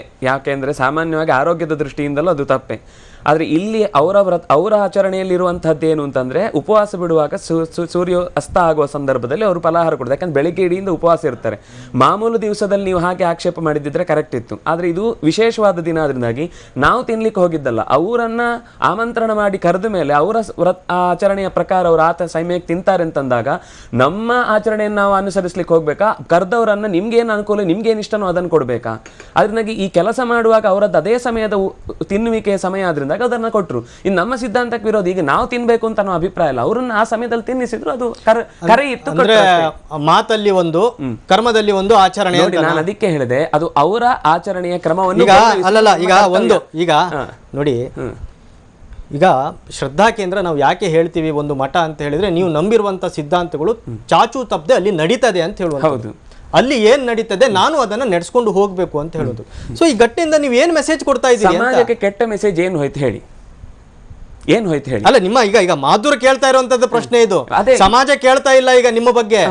ಈಗ ನೀವು ಮಾಡಿರ್ತಕ್ಕಂಥ ಘಟನೆ ಬಗ್ಗೆ ಸಮಾಜದವ್ರಿಗೆ ಈಗ ಕಾಮನ್ ಮಾಧ್ವ ಕೇಳ್ತಾ ಇರುವಂತ ಪ್ರಶ್ನೆ. ಈಗ ಮಠದಲ್ಲಿ ಈಗ ಆಯ್ತು ಸರಿ, ಮಠದ ಸಾರ್ವಜನಿಕ ಸ್ಥಳದಲ್ಲೇ ಈಗ ನಮ್ಗೆ ನಮಾಜ್ ಮಾಡ್ಲಿಕ್ಕೆ, ಇಫ್ತಾರ್ ಮಾಡ್ಲಿಕ್ಕೆ ಅವಕಾಶ ಕೊಟ್ಟಿದ್ದಾರೆ. ಈಗ ನಾನು ಮನೆಯಲ್ಲಿ ಹಾಗೆ ಮಾಡೋದಾ? ಯಾಕಂದ್ರೆ ಮಠದಲ್ಲಿ ಸ್ವಾಮೀಜಿಯವರು ಹೇಗೆ ನಡ್ಕೋತಾರೆ ಕಾಮನ್ ಮಾಧ್ವ. ಈಗ ಲಿಂಗಾಯತರದ್ದು ಮಠ ಇರ್ತದೆ, ಆವಾಗಲೇ ಹೇಳಿದ್ವಿ ನಾವು, ಒಕ್ಕಲಿಗರ ಮಠ ಇರ್ತದೆ, ಬೇರೆ ಒಂದೊಂದು ವರ್ಗದ ಮಠದ ಅವ್ರು ಒಂದು ಆಚರಣೆ ಅವರು ಸ್ವಾಮೀಜಿಯವರು ಮಾಡ್ಕೊಂಡು ಬರ್ತಾರೆ. ಅದೇ ಆಚರಣೆ ನೀವು ನಿಮ್ಮ ಮನೆಗಳಲ್ಲಿ ಪಾಲಿಸಿ ಅಂತ ಹೇಳ್ತಾರೆ. ಈಗ ಇದನ್ನೇ ಮಾಡಿದ್ದನ್ನೇ ಕಾಮನ್ ಮಾಧ್ವ ಮನೇಲಿ ಮಾಡಿ ಅಂತ ಹೇಳ್ತೀರಾ ತಾವು? ಈಗ ಮನೇಲಿ ಮಾಡೋದು ಪ್ರಶ್ನೆ ಅಲ್ಲ, ಆದ್ರೆ ಇದೇ ತರ ಇಲ್ಲಿ ಮಾತನಾಡಿದ್ರೆ ಉತ್ತರ ಕರ್ನಾಟಕದ ನಾವು ಎಷ್ಟೋ ಕಡೆಗೆ ಹೋದ್ರೆ ಮಸೀದಿಗೆ ಹೋಗೋರಿದ್ದಾರೆ, ದೇವಸ್ಥಾನಕ್ಕೆ ಹೋಗಿದ್ರೆ, ನೀವು ಕುಕ್ಕೆ ಸುಬ್ರಹ್ಮಣ್ಯಕ್ಕೆ ಹೋದ್ರೆ ಅಲ್ಲಿ ಬೇಕಾದಷ್ಟು ಜನ ನಿತ್ಯ ದೇವರಿಗೆ ಪ್ರದಕ್ಷಿಣೆ ಬಂದು ಅಲ್ಲಿ ಅವರ ಏನೇನು ಕಾಣಿಕೆ ಕೊಡ್ಲಿಕ್ಕಿದ್ದು ಕೊಟ್ಟು ಅಲ್ಲಿ ಪ್ರಸಾದ ತಗೊಂಡು ಹೋಗ್ತಾರೆ. ಅದನ್ನು ನಾವು ಏನ್ ಹೇಳ್ಬೇಕಾಗುತ್ತೆ? ಸರಿ, ಹಾಗಾದ್ರೆ ಯಾವತ್ತು ವರ್ಷನೂ ಇಲ್ಲದೆ ಇರುವಂತದ್ದು ಈ ವರ್ಷಕ್ಕೆ ಯಾಕೆ ಅವಕಾಶ ಕೊಟ್ರಿ? ಅಲ್ಲ, ಇದು ಅವ್ರು ಬಂದಾಗ ಮಾತಾಡೋ ಪ್ರಸಂಗ ಬಂತು. ಈಗ ಯಾವುದೇ ಒಂದು ಕ್ರಾಂತಿಕಾರಿಕ ಹೆಜ್ಜೆ ಇಡಬೇಕಾದ್ರೆ ಅದು ಫಸ್ಟ್ ಆಗಿರ್ಲೇಬೇಕಲ್ವಾ? ಅಂದ್ರೆ ಸಿದ್ಧಾಂತದ ಜೊತೆಗೆ ಕಾಂಪ್ರಮೈಸ್ ಮಾಡ್ಕೊಂಡ್ರಿ. ಕಾಂಪ್ರಮೈಸ್ ಯಾವ ವಿಷಯದಲ್ಲಿ? ನಮ್ಮ ಸಿದ್ಧಾಂತಕ್ಕೆ ಅಥವಾ ನಮ್ಮ ಆಚರಣೆಗೆ ತೊಂದರೆ ಬರದೇ ಇದ್ದ ಯಾವುದೇ ಕಾಂಪ್ರಮೈಸ್ ಆದ್ರೂ ಮನುಷ್ಯತ್ವ ಮೊದಲು, ಆಮೇಲೆ ನಾನು ಭಾರತೀಯ, ಆಮೇಲೆ ನಾನು ಹಿಂದೂ, ಆಮೇಲೆ ನಾನು ಬ್ರಾಹ್ಮಣ, ಆಮೇಲೆ ನಾನು ಮಾಧ್ವ, ಆಮೇಲೆ ನಾನು ಈ ಮಠದವನು. ಮೊದಲು ನಾನು ಯೋಚಿಸಬೇಕಾದ ಮನುಷ್ಯತ್ವ. ಅಂದ್ರೆ ಇದೇ ಮೆಸೇಜ್ ಅನ್ನ ತಾವು ಕೊಡ್ತಾ ಇದ್ದೀರಿ ಪ್ರತಿಯೊಂದು ಮಾಧ್ವ ಸಮುದಾಯದ ಮನೆಗಳಿಗೆ. ತಾವು ಈ ಮೆಸೇಜ್ ಅನ್ನ ಕೊಡ್ತಾ ಇದ್ದೀರಿ. ಈಗ ನೀವು ಮಾಡುದು ಬಿಡುದು ನಿಮ್ಮ ಧೈರ್ಯ, ನಿಮ್ಮ ಆಲೋಚನೆ. ಈಗ ಯಾಕೆಂದ್ರೆ ನಾನು ಚಿಕ್ಕವನಿದ್ದಾಗ ನನ್ನ ಶಾಲೆಗೆ ಮಾರ್ಗದರ್ಶಕ ಸ್ಥಾನದಲ್ಲಿ ಇದ್ದೀರಿ ಸ್ವಾಮಿ. ಈಗ ನಾವು ಯಾಕೆ ಪ್ರಶ್ನೆ ಮಾಡ್ತಾ ಇದ್ದೀವಿ, ತಾವು ಮಾರ್ಗದರ್ಶಕ ಸ್ಥಾನದಲ್ಲಿ ಇದ್ದೀರಿ. ಸರಿ, ಈಗ ಮಾರ್ಗದರ್ಶಕರು ಕೊಡ್ತಾ ಇರ್ತಕ್ಕಂಥ ಮಾರ್ಗದಲ್ಲಿ ಜನ ನಡೆಯುವುದು. ಯಾಕಂತ ಹೇಳಿದ್ರೆ ಮಾರ್ಗದರ್ಶಕರು ಒಂದು ಜಾಗ ಅಥವಾ ಒಂದು ಸ್ಥಳ ಅಥವಾ ಒಂದು ದಾರಿ ತೋರಿಸುವಾಗ ಈ ಸ್ಥಳದಲ್ಲಿ ಈ ದಾರಿಯಲ್ಲಿ ಹೋದ್ರೆ ತಾವು ಸೇಫ್ ಆಗಿರ್ತೀರಿ ಅಂತ ಹೇಳುವಂತ ಕಾರಣಕ್ಕಾಗಿ ಕೊಡ್ತೀರಿ. ಈಗ ಹೇಳಿರುವಂತ ದಾರಿ ಏನಿದೆ ಇದು ಸೇಫಾ ನಿಮ್ ಸಿದ್ಧಾಂತಕ್ಕೆ? ಇದೇ ರೀತಿ ಮಾಡಬೇಕು ಅಂತಲ್ಲ, ಒಟ್ಟು ಸಾಮರಸ್ಯ ಬೆಳಿಬೇಕು ಅನ್ನುವ ಸಂದೇಶ. ಈ ರೀತಿ ನೀವು ನಮಾಜ್ ಮಾಡಿಸಿ ಇಫ್ತಾರ್ ಕೂಟ ಮಾಡಿಯೇ ಮಾಡಬೇಕು ಅಂತ ಅನ್ನೋ ಅಭಿಪ್ರಾಯ ಅಲ್ಲ. ಒಂದು ಸಮಾಜದಲ್ಲಿ ನಾವು ಒಟ್ಟಿಗೆ ಇಲ್ಲದೆ ಈ ದೇಶವನ್ನ ಬೇರೆ ರೀತಿ ಕೊಂಡು ಹೋಗ್ಲಿಕ್ಕೆ ಸಾಧ್ಯವೇ ಇಲ್ಲ. 3 ದಾರಿ ಇದೆ ಈ ದೇಶ ಸುರಕ್ಷಿತವಾಗಿರ್ಲಿಕ್ಕೆ. ಎರಡು ವಿಷಯ ನಾನು ಹೇಳಬಾರದು, ಆದ್ರೂ ಸಹಜವಾಗಿ ನಿಮ್ಗೆ ಆಲೋಚನೆಗೆ ಬರಬೇಕು ಅನ್ನೋ ದೃಷ್ಟಿಯಿಂದ ಹೇಳ್ತೇನೆ. ಒಂದು, ಈಗ ನಾವು ದೇಶದಲ್ಲಿ ಯಾರು ಬಂದ್ರು ಕೂಡ ಅವರನ್ನು ಹೊರಗೆ ತಳ್ಳಿದವರಲ್ಲ, ಅದರಿಂದಾಗಿ ಅವರನ್ನು ಹೊರಗೆ ಕಳಿಸ್ಲಿಕ್ಕೆ ಸಾಧ್ಯ ಇಲ್ಲ. ಎರಡನೇದು, ಈಗ ಇಬ್ಬಾಗವಾದ ಕೆಟ್ಟ ಪರಿಣಾಮ ನಾವು ಅನುಸರಿಸ್ತಾ ಇದ್ದೇವೆ. 3ನೇ ದಾರಿ ಒಂದೇ ಇರುವುದು, ನಾವು ಒಟ್ಟಿಗಿರ್ಬೇಕು. ಒಟ್ಟಿಗಿರುವುದಕ್ಕೆ ಅವರ ಧರ್ಮ ಒಂದೇ ಮನೆಯಲ್ಲಿ ಚಾನೆಲ್ಗಳು ಬೇರೆ ಬೇರೆ ನೋಡ್ಕೊಂಡಿದ್ರು ಕೂಡ ನಾನು ಹೋಗೋ ನೋಡ್ತೇನೆ. ಇಡ್ಲೇಬೇಕಿತ್ತು, ಈ ಹೆಜ್ಜೆ ಇಟ್ಟಿದ್ದಾರೆ. ಇದರ ಅರ್ಥ ನೀವು ಎಲ್ಲರೂ ಇಫ್ತಾರ್ ಕೂಟ ಮಾಡಬೇಕು ಅಂತ ತಾತ್ಪರ್ಯ ಅಲ್ಲ, ಎಲ್ಲರೂ ಸಮಾಜದಲ್ಲಿ ಒಂದು ರೀತಿ. ಪ್ರಮೋದ್ ಮುತಾಲಿಕ್ ಅವರು ಪ್ರತಿಭಟನೆ ಮಾಡಿದಂತ ಸಂದರ್ಭದಲ್ಲಿ ಅವರು ಏನಂತ ಹೇಳಿದ್ರು, ಈಗ ಇಫ್ತಾರ್ ಕೂಟಕ್ಕಾಗ್ಲಿ ಅಥವಾ ನಮಾಜ್ಗಾಗ್ಲಿ ನಮ್ಮ ಭೇದ ಇಲ್ಲ, ಸ್ವಾಮೀಜಿ ಅವರು ಸರ್ವ ಸ್ವತಂತ್ರ ಇದ್ದಾರೆ, ಜಾತ್ಯತೀತ ಸಿದ್ಧಾಂತವನ್ನ ಪತಿಸಲಿಕ್ಕೆ ಅವರು ಎಲ್ಲಾ ಕಡೆಯಲ್ಲಿ ಸರ್ವಶಕ್ತರಿದ್ದಾರೆ. ಅದನ್ನು ಹೊರಗಡೆ ಎಲ್ಲಾದ್ರೂ ಒಂದು ಚೌಲ್ಟ್ರಿಯಲ್ಲಿ ಮಾಡಬಹುದಿತ್ತಲ್ವಾ? ಅದೇ ನಾನು ಇಲ್ಲಿ ಏನಕ್ಕೆ ಮಾಡಿದ್ರು ಅಂತ ಪ್ರಶ್ನೆ. ಅವರು ಆ ರಥಬೀದಿಯ ಆವರಣ ಬಿಟ್ಟು 2 ವರ್ಷ ಪರ್ಯಾಯದ ಸಂದರ್ಭದಲ್ಲಿ ಎಲ್ಲೂ ಹೊರಗೆ ಹೋಗುವಾಗಿಲ್ಲ. ಅವರೇ ಇಲ್ಲಿಗೆ ಬಂದು ಸ್ವತಃ ತಾವೇ ಬಂದು ಮಾತಾಡಿದವರು. ಈಗ ಯಾರು ಬಂಧುಗಳು ಮುಸ್ಲಿಂ ಬಾಂಧವರು ಬಂದಿದ್ರು ಅವರೇ ಅಲ್ಲಿ ಬಂದು ಸ್ವಾಮಿಗಳ ಹತ್ರ ವಿಶೇಷವಾಗಿ ಪ್ರತಿ ಸಂದರ್ಭ ಇದು ಅವ್ರಾಗ್ಲೂ ಹೇಳಿದ್ರು 20 ವರ್ಷದ ಸಂಬಂಧ ನಮ್ಮ ಇವತ್ತಿನ ಸಂಬಂಧ. ಹಾಗೆ ಬಂದಾಗ ವಿಶೇಷವಾದ ದಿವಸವೇ ಅವರನ್ನು ಕರೀಲಿಕ್ಕೆ ಯಾವತ್ತೋ ಒಂದು ದಿವಸ ಕರೀದ್ರಲ್ಲಿ ವಿಶೇಷ ಇಲ್ಲ. ಉಪವಾಸ ಬಿಟ್ಟು ಮಾಡುವ ಸಂದರ್ಭದಲ್ಲಿ ಸರಿ ಹಾಗಾದ್ರೆ ಇಲ್ಲೇ ನಾವು ಸಂದರ್ಭ ಬಳಸಿಕೊಳ್ಳೋಣ ಅಂತ ಮಾಡಿದ್ರಿಂದ ಅವ್ರು ಎಷ್ಟು ಸಂತೋಷ ಪಟ್ಟು ಮಾತಾಡ್ತಾ ಇದ್ದಾರೆ. ನಾವು ಅದನ್ನು ಕಲ್ಲು ಹಾಕುವ ಪ್ರಯತ್ನ ಯಾಕೆ ಮಾಡಬೇಕು? ಯಾರೋ ಮಾಡಿದ ತಪ್ಪನ್ನ ಯಾರು ಏನೂ ತಪ್ಪು ಮಾಡದೇ ಇರುವ ಅಥವಾ ಅದಕ್ಕೋಸ್ಕರ ಪರಿತಪಿಸ್ತಾ ಇರುವಂತ ಜನರ ಮೇಲೆ ನಾವು ಯಾಕೆ ನೋಡಿ, ನಿಮ್ಮ ಸಮುದಾಯದಿಂದ ಬರುವಂತ ಪ್ರಶ್ನೆ ಒಂದೇ. ಈಗ ಇಲ್ಲಿ ಕಲ್ಲು ಹಾಕಿದ್ದು ಅಂತ ಹೇಳೋದಕ್ಕಿಂತ ಹೆಚ್ಚಾಗಿ ಪರಮತಕ್ಕೆ ವಿರೋಧ ಇಲ್ಲ.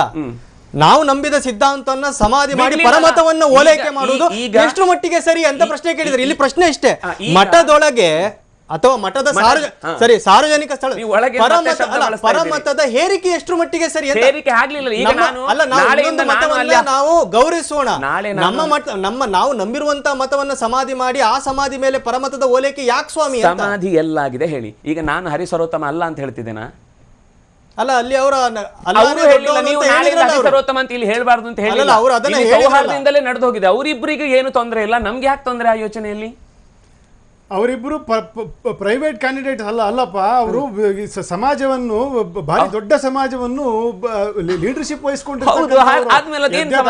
ಶ್ರೇಷ್ಠತಃ ಯಾರು ಶ್ರೇಷ್ಠವಾಗಿರ್ತಕ್ಕಂಥ ವ್ಯಕ್ತಿಗಳು ಅನುಸರಣೆ ಮಾಡ್ತಾರೆ ಅಂತವರನ್ನು ನಾವು ಅನುಸರಿಸತಕ್ಕಂಥದ್ದು ಅಂತಂತ ಶಾಸ್ತ್ರಗಳ ನಿರ್ಣಯ ಮಾಡಿದೆ. ಹಾಗಾಗಿ ಪ್ರಶ್ನೆ ಉತ್ಪತ್ತಿ. ಈಗ ಧರ್ಮದ ಹೇರಿಕೆ ಏನಾಗಿದೆ ಹೇಳಿ? ಅಲ್ಲಿ ಯಾವತ್ತು ಕೂಡ ಕೃಷ್ಣ ಮಠದೊಳಗೆ ನಾಳೆ ಪುರಾಣ ಆಗ್ಬೇಕು ಸರಿ, ನಾಳೆ ಬಕ್ರೀದ್ ಮಾಡ್ಲಿಕ್ಕೆ ಕೇಳ್ತಾರೆ, ಏನ್ ಮಾಡ್ತೀರಿ?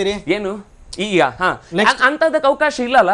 ಯಾಕೆ ಅವಕಾಶ ಇಲ್ಲ? ಅಲ್ಲ, ಈಗ ಅವರೇ ಮಾಡ್ಲಿಕ್ಕೆ ಒಪ್ಪುದಿಲ್ಲ, ಅವರೇ ಆಗ್ಲಿ. ಸರಿ, ನಾಳೆ ಆಯ್ತು ಸ್ವಾಮಿ, ಈಗ ಒಂದು ಪಂಗಡದ ಜನ ಬಂದು ಸ್ವಾಮಿ ನಾವು ರಂಜಾನ್ ಉಪವಾಸ ಬಿಡ್ತೀವಿ ಅಂತ ಹೇಳ್ತಾರೆ.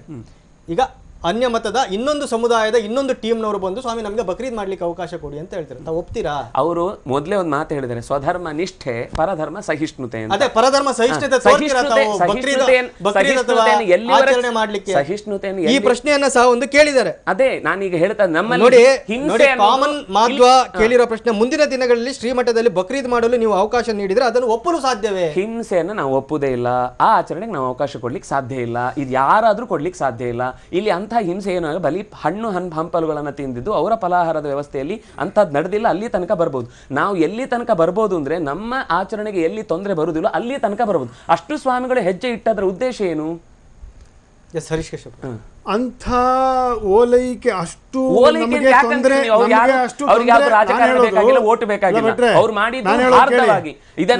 ಸದಾನಂದ ಗೌಡರು ಕೂಡ ಮೋಸಕ್ಕೋಸ್ಕರ ಅಥವಾ ಮತದ ಬೇಟೆಗೋಸ್ಕರ ಅವ್ರು ಅಂಥದ್ದು ಮಾಡಿಲ್ಲ. ಒಳ್ಳೆ ಸೌಹಾರ್ದ ಸಮಾಜದಲ್ಲಿ ಪ್ರಾಮಾಣಿಕವಾಗಿ ಇಬ್ಬರ ಹೃದಯದಲ್ಲೂ ನಾವು ನಿಮ್ಮನ್ನು ಗೌರವಿಸ್ತೇವೆ, ನೀವು ನಮ್ಮನ್ನು ಗೌರವಿಸಬೇಕು ಅಂತ ಅನ್ನುವ ದೃಷ್ಟಿಯಿಂದ ಮಾಡ್ತಾ ಇರೋದು. ಮರ ನಾನು ನೆರಳು ಕೊಡ್ತೀನಿ, ನೀವೇನ್ ಕೊಡ್ತೀರಿ ಅಂತ ಕೇಳಿದ್ರೆ ನಾಳೆ ಕೃಷ್ಣ ಮಠದ ಪೂಜೆ ಕೊಡ್ತಾರ ಅಂತ ಕೇಳೋದಕ್ಕೆ ಏನರ್ಥ? ನಾವು ನಮ್ಮ ಕೆಲಸ ಮಾಡಿದ್ದೇವೆ. ಮರ ಹಾಗೆ ಪ್ರತಿಯೊಂದಕ್ಕೆ ನಾನು ಹಣ್ಣು ಕೊಡ್ತೇನೆ, ನನ್ಗೆ ವಾಪಸ್ ಕೊಟ್ಟರೆ ಮಾತ್ರ ಕೊಡ್ತೇನೆ ಅಂತ ಅದ್ರ ವ್ಯವಹಾರ ಆಗುತ್ತೆ ಹೊರತು ಬಾಂಧವ್ಯ ಆಗುದಿಲ್ಲ. ಅಂಥ ಓಲೈಕೆಯ ಸಂದರ್ಭವೇ ದೇಶದಲ್ಲಿ ಇಲ್ಲ. ನಾವು ಮುಸಲ್ಮಾನರನ್ನ ದಯವಿಟ್ಟು ನಾನು ಹೇಳೋದನ್ನು ಪೂರ್ತಿ ಕೇಳಿಸ್ಕೊಂಡು ಪೂರ್ತಿ ಕೇಳಿಸ್ಕೊಂಡು ಆಮೇಲೆ ನಿಮ್ಮ ಅಭಿಪ್ರಾಯ ಇಲ್ಲದೆ ಹೋದ್ರೆ ಸಮರ್ಥನೆ ಮಾಡ್ಕೊಂಡಿದ್ದು ಮಾತ್ರ ಕಾರ್ಯಕ್ರಮ ಆಗ್ತದೆ, 8 ಗಂಟೆ ಆಗ್ತದೆ, ಬಂಡಿ ಕಟ್ಟಬೇಕು. ನಾವು ಅವರನ್ನು ಕರೆದು ಈ ರೀತಿಯ ಉಪಚಾರವನ್ನು ಮಾಡಿ ಕಳಿಸುವ ಸಂದರ್ಭವು ಉಡುಪಿಯಲ್ಲಿ ಕ್ರಿಯೇಟ್ ಆಗಿರಬಹುದು, ಆದ್ರೆ ದೇಶದಲ್ಲಿ ಅಂತ ಮೆಸೇಜ್ ನಾನು ಮತ್ತೆ ಹೇಳ್ತಾ ಇದ್ದೀನಿ, ದಯವಿಟ್ಟು ಕೇಳಿಸ್ಕೊಳ್ಳಿ, ಮಧ್ಯದಲ್ಲಿ ಮಾತಾಡಬೇಡಿ. ದೇಶದಲ್ಲಿ ಅಂತಹ ಪರಿಸ್ಥಿತಿ ಏನು ಉಂಟಾಗಿದೆ, ನಾವು ಅನ್ಯ ಮತದವರನ್ನು ನಮ್ಮ ಮಠಕ್ಕಾಗಲಿ ಅಥವಾ ನಮ್ಮ ದೇವಸ್ಥಾನಕ್ಕಾಗಲಿ ಅಥವಾ ನಾವು ಅವರ ಪ್ರಾರ್ಥನಾ ಸ್ಥಳಗಳಿಗೆ ಹೋಗಿ ಅವರೊಂದಿಗೆ ನಾವು ಕೂತ್ಕೊಂಡು ಊಟ ತಿಂಡಿ ಮಾಡಿ ಬರ್ತಕ್ಕಂಥ ಸಂದರ್ಭವು ದೇಶದಲ್ಲಿ ಏನು ಕ್ರಿಯೇಟ್ ಆಗಿಲ್ಲ. ಉಡುಪಿಯಲ್ಲಿ ಅಂತಹ ಸಂದರ್ಭವು ಇರಬಹುದು, ಅವರು ಕರೆದು ಮಾಡಿದ್ದಾರೆ. ನಾನು ಆಗಲೇ ಹೇಳಿದೆ, ಇದು ವೈಯಕ್ತಿಕವಾಗಿ ನಾನು ಅವರನ್ನು ಪ್ರಶ್ನೆ ಮಾಡುವಷ್ಟು ನಾವ್ಯಾರೋ ದೊಡ್ಡವರಲ್ಲ, ಆದರೆ ಇದು ಅವಲೋಕನದ ವಿಷಯ. ಅವರು ನಮ್ಮ ಮಂಗಳೂರಿನಲ್ಲಿರ್ತಕ್ಕಂಥವರು ಒಳ್ಳೆ ವಿಚಾರ ಹೇಳಿದ್ರು. ಇನ್ನು ಮುಂದೆ ಇದ್ರ ಬಗ್ಗೆ ಎಲ್ಲ ನಾವು ವಿಚಾರ ಮಾಡಬೇಕಾಗತ್ತೆ, ಸಾಕಷ್ಟು ಎಚ್ಚರಿಕೆಯನ್ನು ವಹಿಸಬೇಕಾಗತ್ತೆ ಅಂತ ಹೇಳಿದ್ರು. That is what is all required. We have to follow. ನಾವೆಲ್ಲರನ್ನೂ ತೊಗೊಂಡು ನಮ್ಮ ಮೋದಿ ಸಾಹೇಬ್ರು ಹೇಳಲ್ವೇ, ಸಬ್ಕಾ ಸಾಥ್ ಸಬ್ಕಾ ವಿಕಾಸ್ ಆಗಬೇಕೆ ಹೊರತುವೆ ನನ್ನ ಒಬ್ಬನ ದೃಷ್ಟಿಕೋನದಿಂದ ನಾನು ಮುಂದೆ ಹೋಗ್ತಾ ಇರ್ತೀನಿ ಅಂತಂದರೆ ಅನ್ಯರು ಈ ರೀತಿ ಯೋಚನೆ ಮಾಡ್ತಕ್ಕಂಥ ಸಮಾಜದಲ್ಲಿ ನಾವು ಬದ್ಧರಾಗಿದ್ದೀವಿ. ನಾವು ಯಾಕೆ ಮುಸಲ್ಮಾನರ ಸಮಾಜದಲ್ಲಿ ಈ ರೀತಿಯ ಸಾಂಪ್ರದಾಯಿಕವಾಗಿರ್ತಕ್ಕಂಥ ಪ್ರಾಡಜಿಗಳನ್ನು ಇಟ್ಕೊಂಡು ಬದುಕ್ತಾ ಇರೋರು ಇಲ್ವೇನೋ? ಕ್ರೈಸ್ತ ಮತದಲ್ಲಿ ಇಲ್ವೇನೋ? ಎಲ್ಲ ಮತದಲ್ಲೂ ಆ ರೀತಿಯ ಕಾಠಿಣ್ಯವನ್ನು ಇಟ್ಕೊಂಡಿರ್ತಕ್ಕಂತಹ ರಿಲಿಜಿಯಸ್ ಮೈಂಡ್ಸ್ ಇದ್ದಾರೆ. ನಾವು ಯಾಕೆ ಅದನ್ನು ಅವಗಣನೆ ಮಾಡಿ ಮುಂದೆ ಹೋಗ್ತಕ್ಕಂಥ ಸಾಹಸ ಮಾಡಬೇಕು? Why? That is to be answered. Yes, Harish Kashyap ನಿಮ್ಮ ಜೊತೆ ಚರ್ಚೆ ಮಾಡ್ತೇನೆ. ಹಾಗೆ ಈ ಚರ್ಚೆನ ಮುಂದುವರ್ಸೋಣ. ಅದಕ್ಕಿಂತ ಮುಂಚೆ ಸ್ಮಾಲ್ ಬ್ರೇಕ್.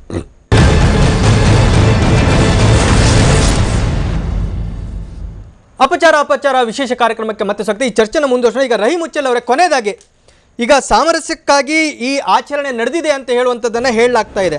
ಈಗ ಪ್ರಮೋದ್ ಮುತಾಲಿಕ್ ಅವರು ಪದೇ ಪದೇ ಒಂದು ಪ್ರಶ್ನೆನ ಕೇಳ್ತಾ ಇದ್ದಿದ್ದು, ಸರಿ ಪೇಜಾವರ ಶ್ರೀಗಳು ಶ್ರೀಕೃಷ್ಣ ಮಠದಲ್ಲಿ ಇಫ್ತಾರ್ ಮಾಡಲಿಕ್ಕೆ, ನಮಾಜ್ ಮಾಡಲಿಕ್ಕೆ ಅವಕಾಶ ಕೊಟ್ಟು ಸಾಮರಸ್ಯವನ್ನು ಸಾರಿದ್ರು, ಅದೇ ಮುಸ್ಲಿಮರ ಮಸೀದಿಯಲ್ಲಿ ಶ್ರೀಕೃಷ್ಣ ಪೂಜೆಗೆ ಅವಕಾಶ ಸಿಗತ್ತಾ ಅಂತ ಹೇಳುವಂಥದ್ದನ್ನು ಪೇಜಾವರ ಶ್ರೀಗಳೇ ಹೇಳಲಿ ಅಂತ ಹೇಳುವಂಥದ್ದು. ತಾವೇನು ಹೇಳ್ತೀರಿ ಅಂತ ಹೇಳುವಂಥದ್ದು. ಮಸೀದಿಯ ಯಾವುದಾದ್ರೂ ಒಂದು ಸ್ಥಳದಲ್ಲಿ ಶ್ರೀಕೃಷ್ಣನ ಪೂಜೆಗೆ ಅವಕಾಶ ಮಾಡಿಕೊಡ್ತಕ್ಕಂಥ ಏನಾದರೂ ಪ್ರಸ್ತಾಪ ಇದೆಯಾ ನಿಮ್ಮ ಮುಂದೆ, ಅಥವಾ ಮುಂದಿನ ದಿನಗಳಲ್ಲಿ ಈ ಥರದ್ದು ಏನಾದರೂ ಕಾನ್ಸೆಪ್ಟ್ ಇದೆಯಾ, ಅದನ್ನು ತಾವು ಒಪ್ತೀರಾ ಅಂತ ಹೇಳುವಂಥದ್ದು? ಸರ್, ಒಂದೇನಾಗಿದೆ ಅಂತ ಹೇಳಿದರೆ, ಮಕ್ಕಾ ಮದೀನಾ ಅನ್ನುವಂಥ 2 ಮಸೀದಿಯನ್ನು ಬಿಟ್ಟರೆ ವಿಶ್ವದ ಯಾವುದೇ ಮಸೀದಿಯ ಒಳಗೆ ಮುಸಲ್ಮಾನೇತರ ಯಾರು ಕೂಡ ಪ್ರವೇಶವನ್ನು ಮಾಡಬಹುದು. ಆಮೇಲೆ ನಮ್ಮ ಮಸೀದಿ ಅದು ಅಲ್ಲಾಹನಿಗೆ ಮಾತ್ರ ಇರತಕ್ಕಂಥ ಭವನ. ಅದರಿಂದಾಗಿ ಬೇರೆ ಜಾತಿಯವರು ಬರಬಾರ್ದಂತೆ ಇಲ್ಲ. ಅವರು ಸಮಾಧಾನದಿಂದ ಒಂದು ಏನಂತ ಹೇಳಿದರೆ ಶಬ್ದವಿಲ್ಲದೆ ಅವರು ಪ್ರಾರ್ಥನೆ ಮಾಡುವುದಾದರೆ ವಿರೋಧ ಇಲ್ಲ. ಯಾಕಂತ ಹೇಳಿದರೆ ನಮ್ಮ ಅಲ್ಲಾಹನಿಗೆ ಮೂರ್ತಿ ಇಲ್ಲ, ನಮ್ಮ ಹೃದಯದಲ್ಲಿ ನಾವು ಗೌರವಿಸುವಂತಹ ಪ್ರವಾದಿಯವರಿಗೆ ಮೂರ್ತಿ ಇಲ್ಲ. ಅಲ್ಲ, ನಾನು ಸಾಮರಸ್ಯಕ್ಕಾಗಿ ಇನ್ನೊಂದು ಸಾಮಾಜಿಕ ಸಾಮರಸ್ಯಕ್ಕಾಗಿ ಆಗುದಿಲ್ಲ. ನನ್ನ ಪಾಯಿಂಟ್ ಅನ್ನು ತಾವು ಗಮನಿಸಿ. ಸಾಮಾಜಿಕ ಸಾಮರಸ್ಯಕ್ಕಾಗಿ ತಾವು ಶ್ರೀಕೃಷ್ಣನ ಪೂಜೆಗೆ ಅವಕಾಶ ಕೊಡ್ತೀರಾ ಅಂತ ಪ್ರಮೋದ್ ಮುತಾಲಿಕ್ ಅವರ ಪ್ರಶ್ನೆ ಇದು. ಅಲ್ಲ ಸರ್, ನಾನು ಒಂದು ಹೇಳ್ತೇನೆ ನೋಡಿ ಸರ್, ನಮ್ಮ ದರ್ಗಗಳಿದೆ. ಆ ದರ್ಗಗಳು ಕೂಡ ನಮಗೆ ಪವಿತ್ರವಾದಂತಹ ಸ್ಥಳ. ಅದರ ಗರ್ಭಗುಡಿಗೆ ನಾವು ಕರ್ಕೊಂಡು ಹೋಗ್ತೇವೆ, ಅಲ್ಲಿ ಮಾಡಬಹುದಲ್ಲ, ಅಲ್ಲಿಗೆ ಎಲ್ಲರೂ ಪ್ರವೇಶ ಇದೆ. ಆಮೇಲೆ ಮಸೀದಿಯ ಆವರಣದ ಒಳಗೆ ಅಂದರೆ ನಾವು ನೋಡಿ, ಮಸೀದಿಯ ಆವರಣದೊಳಗೆ ಅವರು ವಿಗ್ರಹವನ್ನು ಇಟ್ಟು ಕೂಡ ಬರುವುದಕ್ಕೆ ಕೂಡ ವಿರೋಧ ಆಗೋದಿಲ್ಲ. ಮಸೀದಿಯ ಒಳಗೆ ಅಲ್ಲ, ಮಸೀದಿಯ ಹೊರಭಾಗ, ಮಸೀದಿಯ ಆವರಣದ ಒಳಗೆ. ಇಲ್ಲಿ ನಾನು ಒಂದು ಮಾತು ಹೇಳ್ತಾ ಇದ್ದೇನೆ ಸರ್, ಮೊನ್ನೆ ನಮ್ಮಿಂದಾದ ಒಂದು ತಪ್ಪನ್ನು ನಾನು ಪ್ರಥಮವಾಗಿ ನನ್ನ ಮಾಧ್ಯಮದಲ್ಲಿ ನಾನು ಇವತ್ತು ಬಹಿರಂಗಪಡಿಸ್ತಾ ಇರೋದು. ಯಾಕಂತ ಹೇಳಿದರೆ, ಎಲ್ಲೋ ಒಂದು ಕಡೆ ಅಲ್ಲಿ ಕುಳಿತಿರತಕ್ಕಂಥ ಪ್ಯಾನಲಿಸ್ಟು ಮತ್ತು ಪ್ರಥಮವಾಗಿ ಒಂದು ಪ್ರಾಮಾಣಿಕವಾದಂತಹ ಚರ್ಚೆ ನಡೀತಾ ಇದೆ, ಪೂರ್ವಾಗ್ರಹ ಪೀಡಿತವಿಲ್ಲದ ಚರ್ಚೆ ನಡೀತಾ ಇರೋದ್ರಿಂದ ನಾನು ಹೇಳ್ತಾ ಇದ್ದೇನೆ ಸರ್. ಒಂದನೆಯದಾಗಿ ಅಲ್ಲಿ ನಾವು ಹೋದಂಥ ಸಂದರ್ಭದಲ್ಲಿ ಬಹುಶಃ ಇನ್ನೊಂದು ನೋಡಿ, ಮಧ್ಯಾಹ್ನ ಆದರೆ ನಮಗೆ ನಮಾಜ್ ಮಾಡುವ ಅಗತ್ಯ ಇಲ್ಲ, 4 ಗಂಟೆಗೆ ಕಾರ್ಯಕ್ರಮ ಮಾಡಿದರೆ ನಮಾಜ್ ಮಾಡುವ ಅಗತ್ಯ ಇಲ್ಲ. ನಮಗೆ ಇಫ್ತಾರ್ನ ಒಂದು ನಮಾಜ್ ಮಾತ್ರ ಏನಂತ ಹೇಳಿದರೆ, ಇಫ್ತಾರ್ ಆದ ತಕ್ಷಣ 2 ನಿಮಿಷದಲ್ಲಿ ನಾವು ನಮಾಜ್ ಮಾಡಬೇಕಾಗ್ತದೆ. ಆ ಕಾರಣ ಆದರೆ ಅಲ್ಲಿ ಸಂಘಟನೆ ಮಾಡಿದವರು ಈ ವಿಚಾರಗಳನ್ನು ಸ್ವಾಮೀಜಿಯವರ ಗಮನಕ್ಕೆ ತರಬೇಕಿತ್ತು. ಆದರೆ ಅವರು ತಂದಿದ್ದಾರ ಇಲ್ವೋ, ಆಮೇಲೆ ಈ ಚರ್ಚೆಗಳನ್ನು ಸಂಘಟಕರು ಮಾಡಬೇಕಿತ್ತು.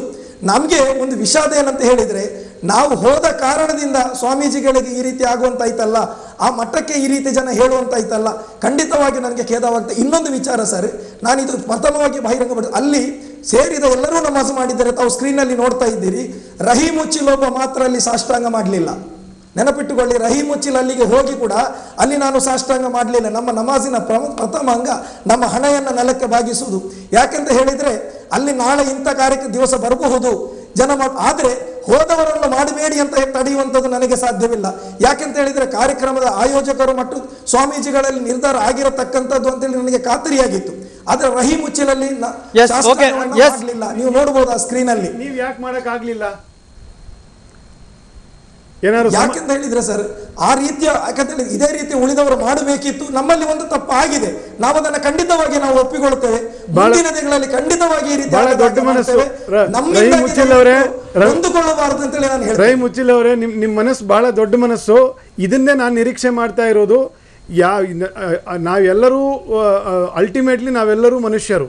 ಹಾಗಾಗಿ ಸ್ವಲ್ಪ ವಿಚಾರ ವಿನಿಮಯದಲ್ಲಿ ಮತ್ತು ಕರ್ಮದಲ್ಲಿ ಆ ಕಡೆ ಈ ಕಡೆ ಆದಾಗ ನಾವು ಅದನ್ನು ಒಪ್ಪಿಕೊಂಡು ಬೇಜಾರು ಮಾಡ್ಕೊಳ್ಬೇಡ್ರಪ್ಪ ಅಂತಂತ ಹೇಳುವಷ್ಟು ನಮ್ಮಲ್ಲಿ ದೊಡ್ಡ ಗುಣವು ನಾವು ನಿರೀಕ್ಷೆ ಮಾಡ್ತಿದ್ದೀವಿ. ಹಾಗಾಗಲಿ ಅಂತಂತಾನೇ ನಮ್ಮ ಆಶಯ ಅಷ್ಟೇನೇನೆ.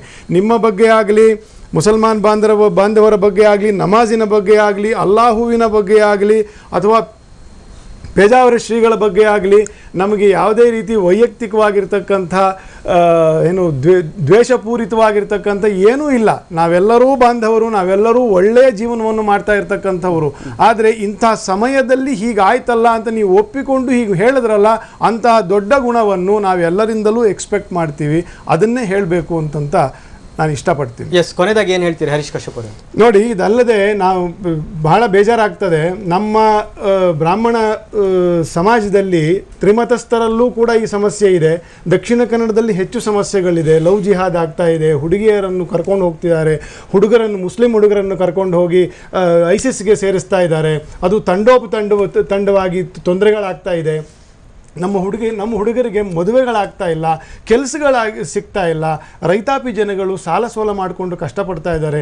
ವಿಶೇಷವಾಗಿ ದಕ್ಷಿಣ ಕನ್ನಡದ ಬೆಲ್ಟಲ್ಲಿ ಈ ಸಮಸ್ಯೆಗಳ ಗರಿಮೆ ಜಾಸ್ತಿ ಇದೆ. ಪಂಜಾಬ್ಗಿಂತ ಜಾಸ್ತಿ ಅವಿವಾಹಿತ ಹುಡುಗರು ನಮ್ಮ ದಕ್ಷಿಣ ಕನ್ನಡದಲ್ಲಿ ಒದ್ದಾಡ್ತಾ ಇದ್ದಾರೆ. ಮದುವೆ ವಿಷಯದಲ್ಲಿ, ಹಣಕಾಸಿನ ವಿಷಯದಲ್ಲಿ, ಉದ್ಯೋಗದ ವಿಷಯದಲ್ಲಿ ನಾವು ಮಾಡಬೇಕಾಗಿರ್ತಕ್ಕಂಥ ಕೆಲಸಗಳು ಸಾಕಷ್ಟಿದೆ. ಏನಾದರೂ ಒಂದು ಒಳಿತನ್ನು ಸಮಾಜಕ್ಕೆ ಕೊಡ್ತಕ್ಕಂಥ ಮುಸ್ಲಿಂ ಸಮಾಜದವರಾಗಲಿ, ನಮ್ಮ ಮಾಧ್ವ ಸಮಾಜದವರಾಗಲಿ, ಯಾರೇ ಆಗಲಿ, ನಾವು ಮಾಡಬೇಕಾಗಿರ್ತಕ್ಕಂಥ ಕೆಲಸಗಳು ಬಹಿರಂಗವಾಗಿ ಸಾಕಷ್ಟು ಇದೆ.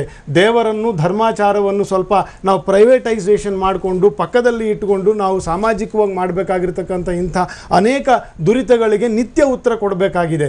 ಆ ವಿಷಯದ ಬಗ್ಗೆ ನಮ್ಮನ್ನು ಬಳಸ್ಕೊಳ್ಳಿ. ನಾನು ಓಪನ್ ಆಗಿ ಆಹ್ವಾನವನ್ನು ಕೊಡ್ತಾ ಇದ್ದೀನಿ. ನಮ್ಮಂಥವ್ರನ್ನು ಬಳಸ್ಕೊಳ್ಳಿ, ಅಂಥ ಕೆಲಸಗಳನ್ನು ಮಾಡಿಸಲಿ. ಇಂಥ ಏನಕ್ಕೂ ಯಾರಿಗೂ ಉಪಯೋಗಕ್ಕೆ ಬರದೇ ಇರತಕ್ಕಂಥ ಇಂಥ ವಿಚಾರಗಳಿಗೆ ನಮ್ಮ ಸಮಯವನ್ನು, ಅವರ ಮನಸ್ಸನ್ನು ಹಾಳು ಮಾಡಿಕೊಂಡು, ಅವರ ವಿಚಾರವನ್ನು ಅದಲ್ ಬದಲ್ ಮಾಡಿಕೊಂಡು ಇದೆಲ್ಲ ಅವಶ್ಯಕತೆ ಇದೆಯಾ? ಇದೆಲ್ಲ ಯೋಚನೆ ಮಾಡಬೇಕಾಗಿರ್ತಕ್ಕಂಥದ್ದು. ಮತ್ತೆ ಕೊನೆಯದಾಗಿ ನಾನು ಪುನಃ ಹೇಳ್ತಾ ಇದ್ದೀನಿ, ಶಿರಸಾಷ್ಟಾಂಗ ನಮಸ್ಕಾರ ಮಾಡಿ ಹೇಳ್ತಾ ಇದ್ದೀನಿ, ಇದು ವೈಯಕ್ತಿಕವಾಗಿರ್ತಕ್ಕಂತಹ ಆರೋಪ ಅಲ್ಲ, ಪ್ರಶ್ನೆ ಅಲ್ಲ. ಇದೊಂದು ಅವಲೋಕನಕ್ಕೆ ಒಂದು ಅವಕಾಶ ಕೊಟ್ಟಿದ್ದ ಮಾಧ್ಯಮದ ಮೂಲಕ ಅದನ್ನು ಮಾಡ್ತಾ ಇದ್ದೀವಿ ಹೊರತುವೆ ನಮಗೆ ಯಾವುದೇ ಸಮಾಜದ ವಿಷಯವಾಗಿ, ಪೇಜಾವರ ಸ್ವಾಮಿಗಳ ವಿಷಯವಾಗಿ ಗೌರವ ಕಡಿಮೆ ಆಗಿದೆ ಅಂತ ಈ ಮಾತು ಹೇಳ್ತಾ ಇಲ್ಲ. ಎಸ್, ಕೃಷ್ಣರಾಜ್ ಭಟ್ ಅವರು ಕೊನೆಯದಾಗಿ.